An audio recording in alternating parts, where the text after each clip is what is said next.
welcome back to another High Stool sessions. I am joined with the wonderful Donal Lucey. Donal, How are you getting on? fantastic. Yourself? Good, all good. Donal, tell me a little bit about yourself. Where are you from? From Killarney, yeah, Killarney town, born and bred. Bread and buttered. Yeah, and everything between. Yeah. I grew up here, and this is my local. This is where I always played. So yeah. Beside Charlie Foleys in the middle of the town. For people that don't know, what kind of music do you play, I suppose? Kind of everything. I suppose every musician says that, but kind of like acoustic singer-songwriter like Ed Sheeran, Poundatini, and then when playing in here, try to keep everyone happy. A mix for the crowd. Get some old classics in there. Yeah. When did you start? Like, when did you pick up it's the guitar you play, isn't it? Yeah, it's the guitar. I was only about 16, I think, when I really started playing. 15, 16. And just kind of, it was like transition year, kind of around that junior cert, and just went hell for leather at it. The books suffered a bit, but it was a crash course in guitar instead. I'd tell me, like, when is the first time that you realised that you could sing, like, in front of people, or do you remember the first time that you? Yeah, it was actually in St. Brennan's College, in the same in my secondary school. I was 13, and it was meant to be Teen Spirit. They were doing a reunion thing of that. Did an audition for a solo for the parting glass, and they were like, "That's great." The show ended up not going ahead, so I was gutted. And my teacher, Miss O'Donoghue, my hero, she said, "Look, we'll get you to do it inside in the awards ceremony at the end of the year of school." So first time was in front of 500 odd SEM boys, which was a bit nerve-wracking as a 13-year-old. Yeah. But thankfully it went well, and just got the bug for it then. And even before that, like, was it anything like in the sitting room at home or anything like? Or? Yeah, I mean, always in the car. I'd be driving my Yeah. mother mad, like going. Mickey Joe Hart was probably the first one I used to sing going to play school. Yeah.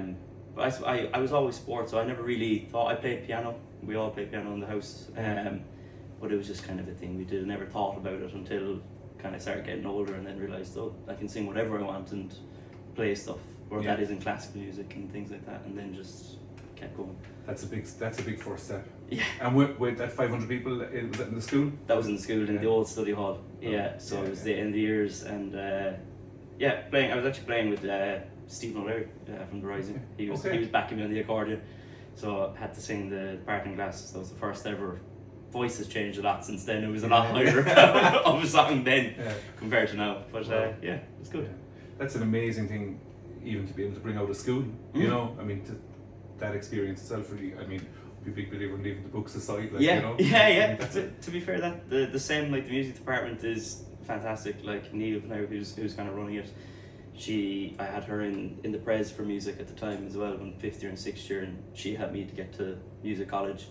She actually showed me the college itself. I never heard of it, course of music. So they really do, as much as they're known for their football, the music department is incredible, and like the amount of talent that's coming through in the next couple of years is amazing, especially for Killarney and the local pubs. That's fantastic. Yeah. Do you remember your first paid gig? I do. Payment was half a tuna pizza. I think I was only 6, just about turning 17, and I was covering for my cousin in Black Sheep Hostel. Okay. Yeah, so it was just their anniversary, and Kevin Lee, he was like, it was meant to be my friends playing, but they can't do it, and I was like, I'll just play, can I play? And they were like, yeah, of course. So I got paid by food, but like, and that was payment, is it? It was just to be able to get up. And then after that, I got Kieran O'Leary down in K-Town, Corkers. He got me in, and then Colin Foley here got me in as well. Brilliant. So I kind of quickly snowballed on from tuna pizza. And I guess once you've taken it another step, you're not just singing cover versions now. You're writing your own music as well. Yeah. So I started doing that early on. As soon as I could play the guitar, I started writing, and I just love it. Like, as much as playing covers is fun, it's great when, especially in like the locals here, they'd often ask me to play my own songs as well as covers, which, you know, it's nice, and people connect with songs is the best feeling in the world. And for someone now that would have zero idea, like, and how that even starts, like, how does the process start that you're gonna, like, does the song just come to you, like, or do you kind of sit down and say, I'm gonna write a song about it? It's kind of random. oftentimes it'll be like 2 a.m. when I'm coming home from somewhere. I'll get an idea in my head and make a voice note on my phone. But like I often just sit down and just try and practice writing. Do you know, it's just repetition. It's like any sport or anything. It's just the more you do it, the better you get at it. So oftentimes I just sit down and could write 1 to 3 or 4 songs. But yeah. And when you say write songs, do the words come first or the music come first? Generally the music. I suppose with pop songs it's all kind of 4 chords kind of idea. So it's the same kind of chords all the time, and you're just trying to create new melodies and new lyrics over them. Yeah. So I kind of pick different styles that I like in terms of chords and how you play them, and then just try and think of whatever's going on in my life at the time. Yeah. So, yeah. Okay. Which is great. There's always something happening in Killarney. Yeah, so you always have inspiration. Yeah. Will you write a song about Cullen now in here? Yeah, big time. For the next anniversary, now we'll have to. Your biggest musical influence? Ed Sheeran. Yeah, Ed Sheeran and my brother, to be fair, because my brother Tom, he was kind of writing his own music before me, and doing like gigs in the INEC and stuff. Yes, so then I saw that and I was like, oh, this is cool. And he brought me to Ed Sheeran when I was 14, him and my sister, and that was like my first proper concert in Croke Park. And I was saw him with a loop pedal and was like, everyone here is having a great time. People are singing, crying, dancing, laughing. Yeah. I was like, one guy is doing this and everyone's connecting to what he's saying. Yeah. So from then on, and then my brother started doing it in the INEC and things. So then I was like, oh, anyone can do it. It's not just, the superstar on the stage. Yeah. So from then on, I just. But it's Ed Sheeran started somewhere as well. Like, exactly. Yeah. So he was my biggest one, and then going to college and meeting new musicians and stuff, you learn, different artists. So it's expanded, but it all began with Ed Sheeran. And would you ever like sit down and maybe listen to an album that's totally different, like you know, heavy metal or something like that, and try and dissect what? Yeah, funny enough, I have a band that play with me for my own music, and like they're all my best friends, and the drummer and guitar player are actually, their own band is like post metal, so it's further on again. Right. Okay. So it's like totally different, and like people say to me like, oh, who's in your band? I'm like, oh, Jacob Driscoll, Jack O'Hanlon. They're like, from God Alone. Like people in Cork are like, those guys, like, and I'm like, yeah, and they're like, how, like you're singing love songs and they're screaming and 100 miles an hour, but it's just, I think talented musicians like the friends I have are so talented, and they're able to do everything and they love everything. So it helps. Is there just a method to every style, and that's it? Yeah, kind of. I think you'd find connections everywhere. Yeah. Do you know, it influences everywhere, which is the cool thing about music. Do you know, nothing's ever too far away from each other. But yeah. I suppose we're like, when you're living in Killarney, you're lucky in the sense that the INEC is there, and there's so many different concerts of venues, or or that venue, there's concerts and types of music and types of acts coming in, like that it's just out the road as well, like I literally live down the road. I walk down, like, and it's just it is the best to have it here, and they've always been very kind to me as well. Like, I've played there a few times, kind of the after parties of the concerts in the backstage bar, and like it's just great fun getting to meet the occasional superstar or whatever. Is lovely, and it's just Killarney's great at supporting their own, which is great. What would you say to somebody who's maybe 9 or 10 now, and then picking up a guitar for the first time? Just go at it full, like keep playing every day. Like, it's guitars, and especially with pop songs, like I said, with the 4 chords, you learn 4 chords and you can play every song in history. Yeah. Do you know, which is the best thing. So it's very accessible. It's very easy. It's very easy. Not really bigging myself up, but it is a little bit hard to get into it. I suppose it's a frustrating instrument to learn. It it hurts your fingers and everything. But if you just stick with it, like the first kind of 6 months to a year is a bit of hard work and just being kind of persistent, and then after that, the world opens up. And you're living in London now? Yeah, I just moved. So you're playing a bit of music over there? Or? Yeah, a couple of Irish pubs. The Irish community there is fantastic as well. They've looked after me. Came home at Christmas time and had to come straight back in here. Yeah. So it wasn't a holiday, it was just straight back to work. Straight more work. You'll never avoid that.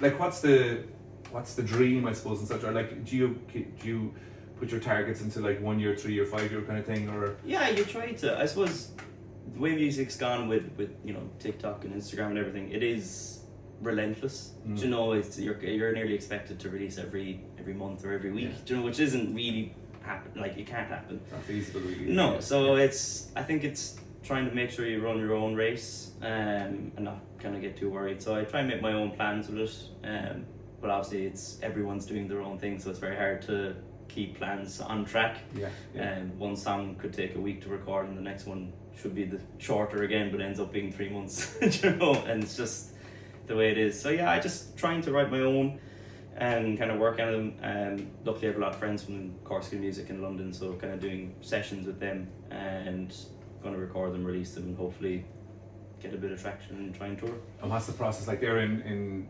London? Like, is there? It's very different. Even the gigs over there are very different. It's which was kind of the biggest change. I kind of expected to just move my whole life and slot back in. Yeah. But it's a total different place. Well, obviously, but just the industry is very different there. Pubs, the way they run when it comes to gigs, totally different. Okay. Crowds are different.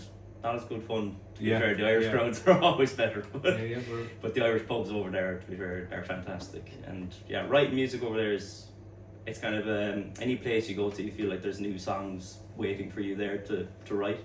yeah. So it's definitely good to have a change of scenery, I suppose, in a way. And I suppose they have bigger music clubs in terms of like live Yeah. acoustic. You know, you have more of a variety. Yeah. I suppose, obviously, because there's more people. But Yeah. do you get time to kind of check those out then as well? Yes, it kind of slowly but surely, like they're everywhere. You know, it's hard to know where you're meant. There's no real one area that, you know, this is where all the music is. You should go there. You know, like even near me, like Hackney and all these places are full of new venues, and obviously people always know Camden as a music kind of hub, or like the Irish area, like similar to near Brixton. Okay. You know, down Yeah. South London. Like they're all different areas, but it's like, you know, one day you're down in West London, down in South London, so it's like a whole world to discover, you know. Yeah. But I'm getting there bit by bit. No doubt. I have no doubt. What makes a gig unforgettable for you? Crowd, yeah, always. Like if you have a good crowd, they're good fun. Like, and that's why I always love playing here, because like I've become friends with everyone at, you know, all the locals. So like, it's literally just like meeting your family and having a chat. You know, and they kind of say, "Will you sing a song?" But I have to do that for a couple of hours. So it is always the crowd. Like, you know, even the odd pub elsewhere that I've played, if you have a good crowd, it's not work at all. You know, so It's just time flies by. oh yeah, you know, you even singing other people's songs, you still feel like as if you're the star of the show just because people are having fun. Like, Yeah. you know, which is great. Do you find like there's a lot of people now with well, I've seen it on TikTok that, you know, they're gigging and they're live streaming their gig as well. Are you do that kind of, or? I've never done it. Yeah. I think because I always wanted to treat my like pub gigs as if I was, because after seeing like Ed Sheeran in a stadium, I was like, I want to do that. So I tried to like emulate it in a pub since I was really young. As you get older, you kind of realize like, okay, that you don't have to be that, you know, showman regiment kind of with the set. But no, I like to try and stay in it because I think a lot of people tend to focus on the phone then when they're live streaming. And also like everyone here is my friend, so I probably get a bit of slagging for it. You get absolutely yeah. They're like, what's the phone for? You have two phones there. What's the other one doing? Look what you're right above. They've been taking it and taking the phone live streaming themselves. There's no shortage of slagging around here. No, keeps you humble. I suppose what's the part of the, you mentioned there, like say even right through from the school and where you are now, like how important is that community, that music community to you, like to your journey? Like, oh, it's massive. Do you find that there's a support that everybody wants you to make it as much as you do? Yeah, or?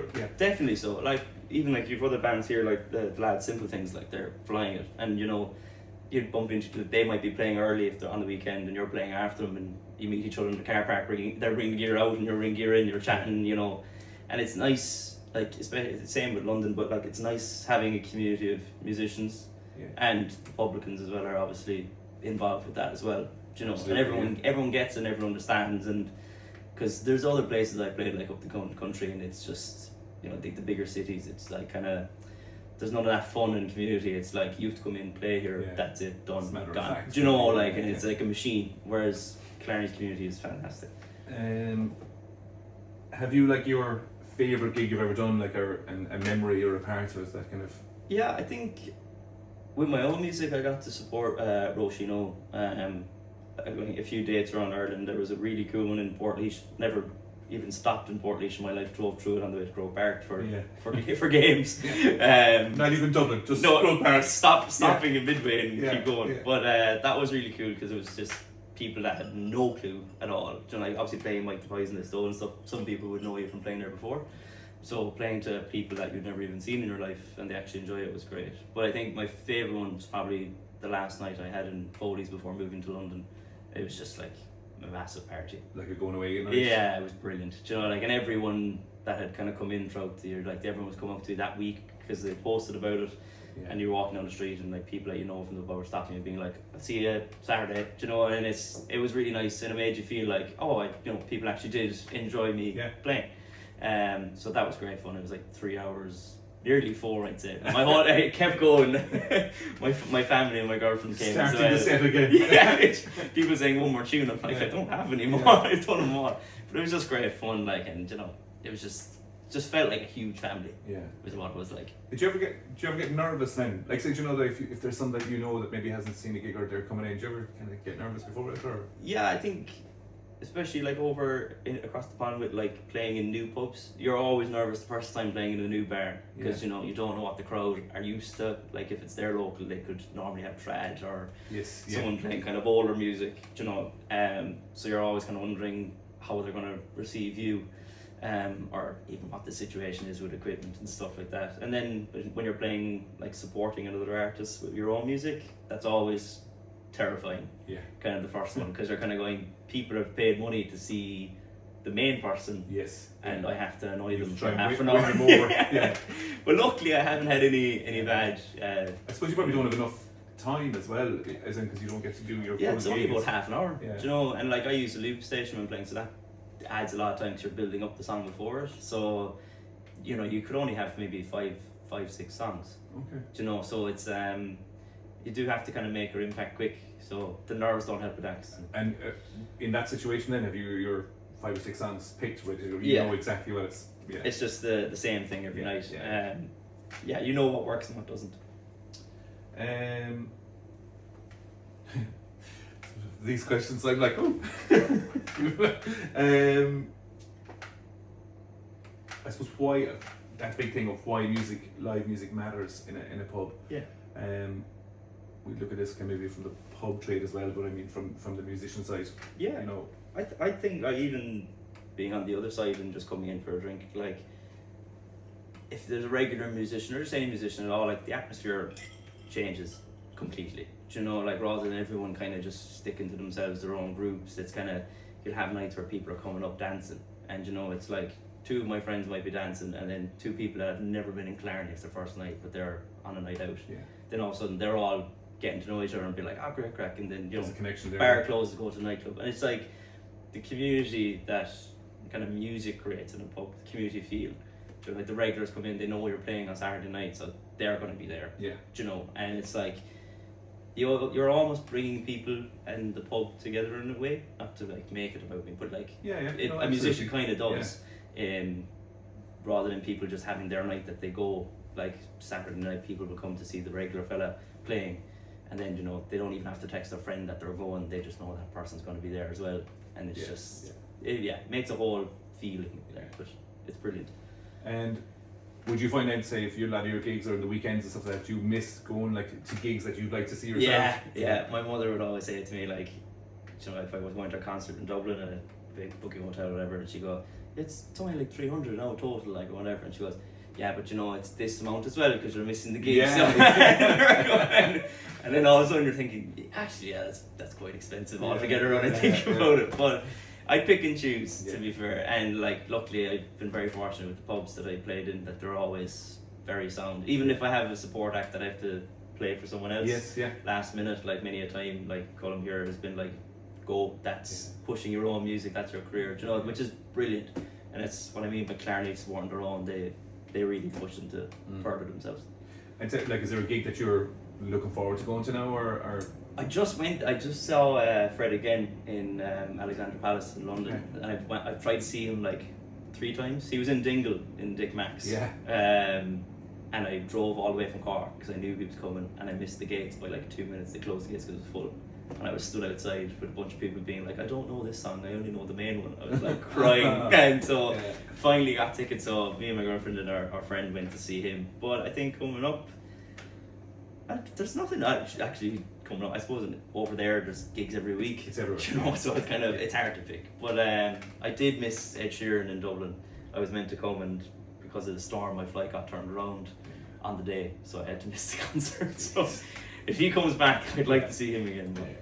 And Foo Fighters were in Dingle as well. Like, I know, it's like they didn't leave, everything happens over here. I think 80 people got to see Foo Fighters in the church. Like, it's insane. That's crazy, Consider that's a great venue as well. So something like Other Voices, I'd love to go to. Yeah. I mean, I'd love to play it as well, but love to go. Will that be a little?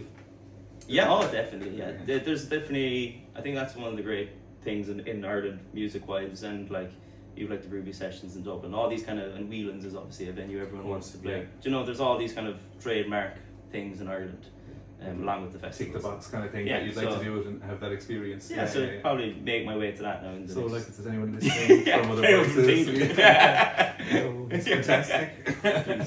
I'll play in the car park. Yeah. If your life was a song right now, what would it be? Oh God.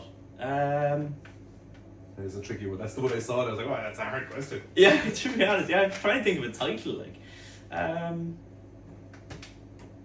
couldn't. Off the top of my head, I couldn't think. I suppose because nearly I'd always be writing my own about what's going on. So but they don't have any titles at the moment. I think more so like the feeling. Like there's a song by Fred again with a rapper called Skepta, and it's just called London. So I was listening to that a lot over it. But he released one, Lights Burn Dimmer, and it's kind of a remix of another song, but it's kind of an angelic kind of feeling in the song. So like I'm very fortunate to like meet up with friends back here since coming, and like we had a party in Cork, and like that kind of feeling of kind of like a happy sad being like always the end of a shop that they had at prime time, and it's like, oh, you know, it's amazing, great feeling, great fun, but it kind of like life slows down from it. You're like trying to take everything in. Yeah. So I think that's been like since moving over as well. You're trying to actually take in this whole new place. Yes. You know, and not just let it all pass by. So I think something like that. But cool. Nice. It's a million. Thank you for your time. I having me. appreciate it. We're going to just ask you to, if you can tell me about, say, maybe a song that you've written and maybe you might perform. Yeah. So yeah, my latest song is Talking About You. It's on Spotify everywhere, and might play a few now as well. What did you write it about, or? It was my girlfriend. When I started dating her, it was about that. So cool. Yeah, she'll be delighted now. She'll be? Yeah. Or embarrassed. So we're going to go straight into that. Thank you so much. Thank you so much. Appreciate it. Hi, my name is Donal Lucey. This is my song Talking About You, and you can listen to it now on Spotify. Terrified and trying to fit 6 months worth into days. I'm not second guessing any of the words that I say. I know you told me you feel too, but how on earth does it be the same? 'Cause I never felt truly hurt before, or that I belong in anyone's arms like I do in yours. And I can't help myself when I'm with my friends or anyone else. It's you. I'm talking about you. When days end and they ask me how I've been, I've nothing to say but you. I'm talking about you.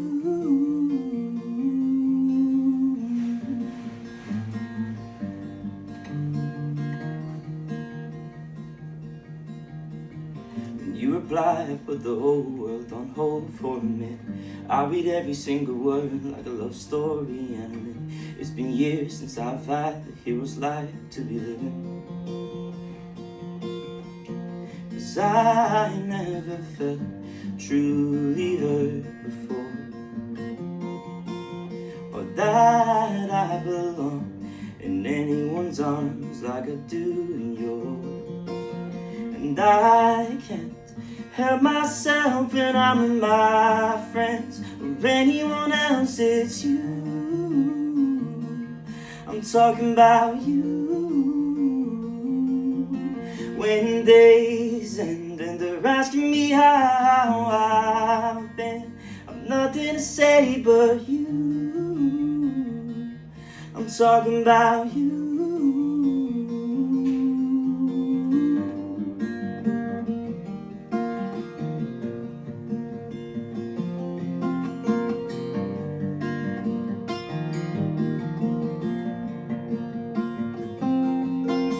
And I can't help myself when I'm with my friends or anyone else, it's you.